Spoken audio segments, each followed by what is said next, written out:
Hello everyone, welcome to the show. Here is Uche, and on this episode of the show, I am here for some tea, but I'm not going to be name dropping. I'm not going to be calling any specific names, but I'm just going to be talking in general why you should be wary of Lagos developers. And recently somebody hit me up and he told me he actually bought an untitled land, and he was now telling me how they were waiting for the excision and everything that happened. And I told him that I don't really advise buying an untitled land, but he now reminded me of a video that I did some while ago. I think it's about a year or a few months ago, and I was saying that I have confidence to sell untitled land if it is a reputable real estate company. And I told him that I have changed, I have learned and have unlearned a lot of things, and I no longer hold that view. Because forget the drone photography, forget the Instagram posts, Instagram photos, all the filters. The truth of the matter is that there is a lot that goes on in the back end. And when it comes to real estate development, especially in Lagos, you should deal with each project on a per case basis, not on a company or, oh, this developer is reputable, or this developer has name, or this developer did this, or this developer did that. Because a lot of them take advantage of customers, take advantage of people, and they have various antics. And some people will say, oh, it's probably not illegal but unethical. And in this today, I'm going to be talking about some of those things that they do that you should be wary of and you should be careful of, so that you don't make mistakes in your next project. So I'm going to be talking about some common real estate scams and real estate developers that you should be aware of. You know, none of them are exempt from this, because all of them, they have probably the same playbook. So the very first thing that you should be wary and be very careful of is the payment plan scam. And I say it's a scam because a lot of real estate developers take advantage of people. And you know, when it comes to payment plans, you know, you have to be very careful. Anything outside of 6 months, when it's going to 8 months, when it's going to 9 months, it's going to 12 months, 18 months, 24 months, most of the time, you know, countless people have this issue that most of the time they would have sold the units that you wanted to get, or the plot you wanted to get. If it's a housing unit or a plot, they would have sold it to another person, the highest bidder. Because let's say it's 60 million naira, and they say, okay, if you're going to spread it in 12 months, it's going to be 70 million naira you're going to pay in interest. By that 12 months, it's possible that property is 80 million naira or 90 million naira. Somebody comes probably at the 6th month and says, I have outright, and you're still paying small, and you're probably even struggling. These real estate developers will just, and they don't even really trust you again for you to hold your part of the bargain. And then there are countless issues, and when it now comes to the fact, okay, give me my land or give me my unit, they'll tell you, okay, we have another one at this place. Okay, can you manage this other project? We have a new project that we want to give you. We have another location, and at the end of the day, you did not get what you paid for. You're getting something different.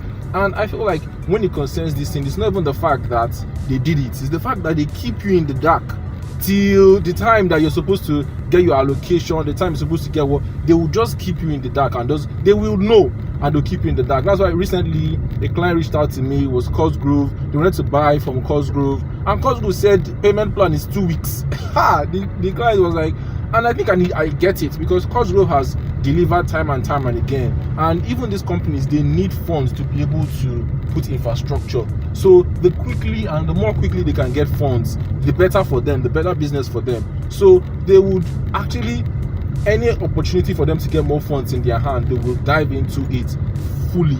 So that's the very first scam you should be wary of. As much as possible, you know, try and make sure that you have like enough money before you put down a payment plan. It works for everybody at the end of the day. It works for the realtors, it works for you, it works for the real estate company. You know, just make sure you have, you know, I feel like stories of people spreading their payments 2 years and they have, okay, I was able to save 2 years toward this. I feel like at the end of the day, if at the end of that 2 years they give you everything, it was all the specs of the property, the particular location, the particular unit, every single thing was given to you as they said.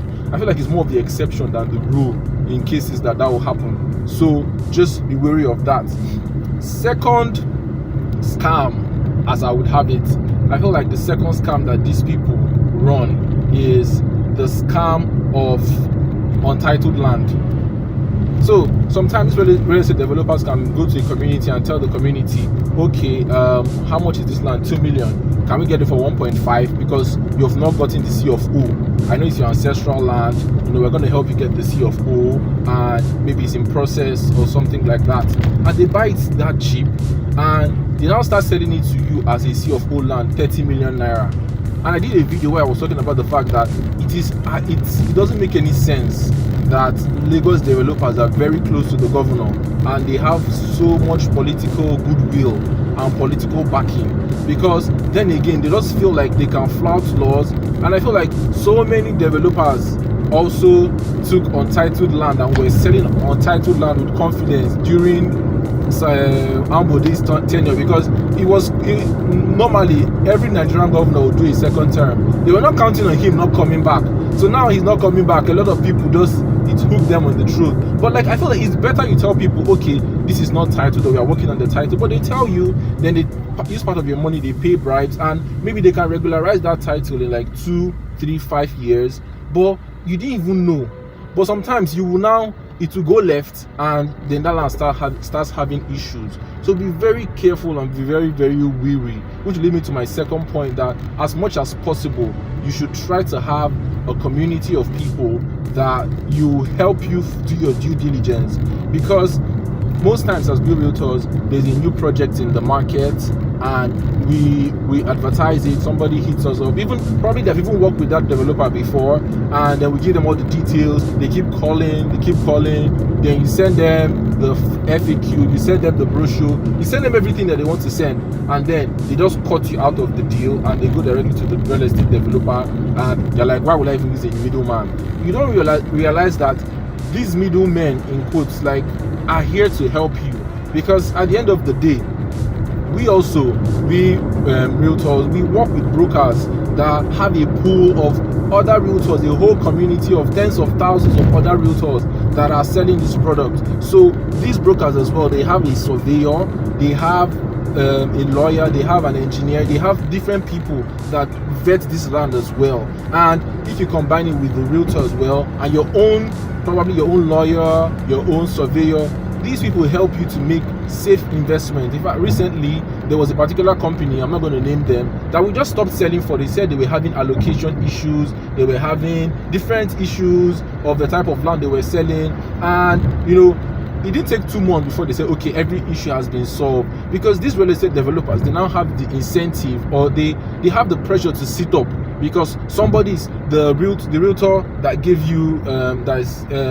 that is telling you about the property, they can fight for you. Maybe you're having allocation issues. If you're having from as little as an issue from the tap in your compound is not running, to title or allocation issues, you have a whole community of people fighting for you. But if you go alone and you're dealing with the realtor, you're dealing with the developer by yourself, these developers, they have lawyers on retainers, they have people that make sure that even if you want to litigate at the end of the day, the contract of sale, everything about it favors them. So you just be a lone ranger fighting for yourself if there's any issue. So it's always best to have a community of people, realtors, lawyers, people helping you when you're dealing with this developer. You know how the story goes, when you're eating with the devil, you have to use a long spoon. And I'm not calling developers devils, but the truth about the matter is that even any business in Nigerian businesses, they just lie. They like to take advantage of people. I had a Wi-Fi company that they knew they could not come on Thursday. My Wi-Fi went out on Thursday. They knew they could not come. They started lying to me that I should expect them Friday 10:30. The whole of Friday I kept calling them, they didn't come. Eventually they told me at 5, Are we sure we're going to make it? And let's just make it tomorrow. And my problem is that you knew from the get-go that you couldn't make this, but why didn't you tell me? Why wouldn't you come out and be straightforward? These people, they will not really be straightforward, and they will not tell you so many things. So you need to have a community of people helping you, fighting for you, so that in the eventuality that you run into any problems with your developer, with the real estate company, you have people that help you. So these are some of the antics that developers use. There are so many more of them, and if you go and meet a realtor, if a realtor has sold a property, there are some privileged information that we have that we probably cannot even come online and just say, oh, this property, this thing has this issue. Or even the developer may be working through a particular issue, maybe allocation issue, maybe title issue, and maybe the realtor is managing with other clients, managing that particular issue with other clients. You will not know, but you will just say, okay, give me all the details, and they give you details, you go directly. But you can ask this realtor, they have their ears on the ground. Oh, this thing is like this, or this is like this, so we can help you, or this is like this, so be careful before you make this. But if you just go by yourself and say, I know this developer, at the end of the day, whatever you see, you collect, or you just collect it like that. So even if a realtor has not even sold a particular property, he can ask his colleagues, okay, what do you think about this stuff? Make sure at the end of the day you're protecting yourself, you're protecting your investment, because man Nigerian businesses, and I get that it's hard for them. I get that there are lots of issues that they deal with, but at the end of the day, just be honest with your customers. I feel like honesty goes a long way. It's better you tell me that I think we can face this problem down the road, than for you to just keep quiet and look like everything is okay. And at the end of the day, when I want to take my unit, it does not make sense that somebody has probably paid 2 years ago and they come back to Nigeria and they are renting an apartment, they are booking a hotel, they are booking an Airbnb, a short-let apartment, because their apartment is not ready, but you told them it will be delivered so and so time. These kind of things are what you deal with these developers, because they are not always forthright. So protect yourself, protect your investment, and avoid these things. Work with the community, have a community fighting for you, have a community egging you on, have a community leading you to safe investments. And so if you want to invest in Lagos, if you want to have any property, contact me for your property needs. We believe that owning a home, owning a property should not make you lose sleep. So we are committed to giving you the very best property recommendations and insider real estate gist. So thank you for listening. This is Uche Philip Emori from Ownahome.ng. Here at Ownahome, we believe that owning a home, owning a property should not make you lose sleep. So we are committed to giving you the very best property recommendations and insider real estate gist. So I'll see you next video. Bye bye.